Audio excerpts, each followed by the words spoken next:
As we celebrate the World Innovation and Creativity Day, we are reminded of the challenges that the South Mediterranean countries are facing to create their innovation systems.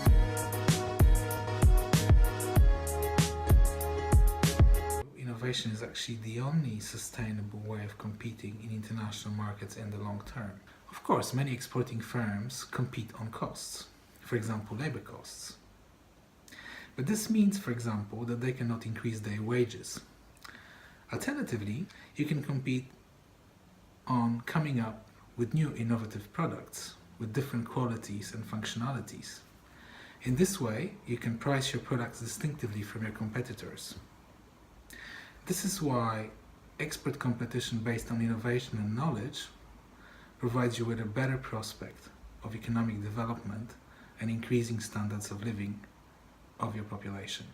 Most countries in the Middle East and North Africa suffer from the so-called missing middle phenomenon. They have manifold micro and small companies, but just a few medium-sized enterprises. Even though these would be important for the creation of more and better employment and for the development of future export markets, very few are innovative. And our empirical research that we have conducted in Egypt has shown that this is due to 5 factors. First, they lack the necessary mindset. They are too little creative, not ready to take risks, not ready to cooperate with other companies. Second, these entrepreneurs also lack the understanding that they have to develop the human resources of their workers themselves, because the government doesn't provide adequately trained workers. Third, they lack access to capital because banks in the region are too conservative. Fourth, entrepreneurs lack information on markets which governments could provide. And fifth, this is the most important factor, they lack rule of law. That is, government decisions and judicial procedures are too little reliable for them to invest into new products or processes. Social innovation is much more than just a buzzword that people tend to use when they talk about sustainable development.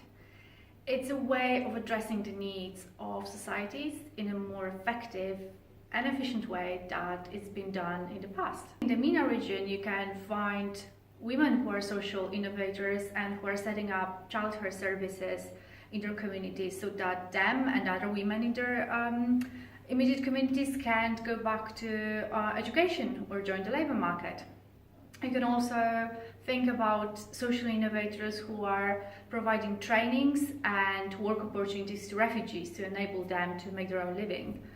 So basically, social innovators are just people who spot the problems and then take matters in their own hands.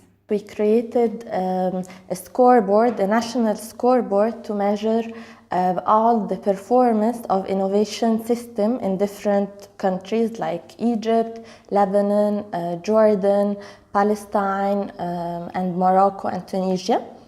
So it's mainly a scoreboard with more than 80 indicators and 3 stages where you can measure all the performance of this country. And then on the second phase of our project, we did like more in-depth analysis for the innovation ecosystem in order to promote and to provide a roadmap on how to establish a good innovation system in this country.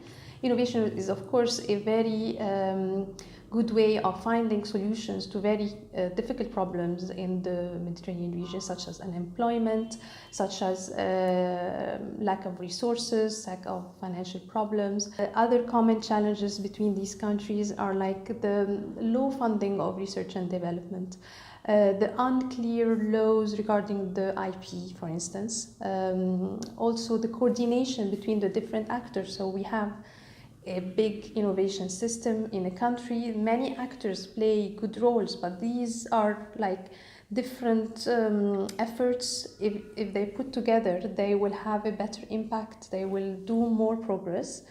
Other challenging thing is the overall private sector environment. They're not encouraging of young entrepreneurs to innovate.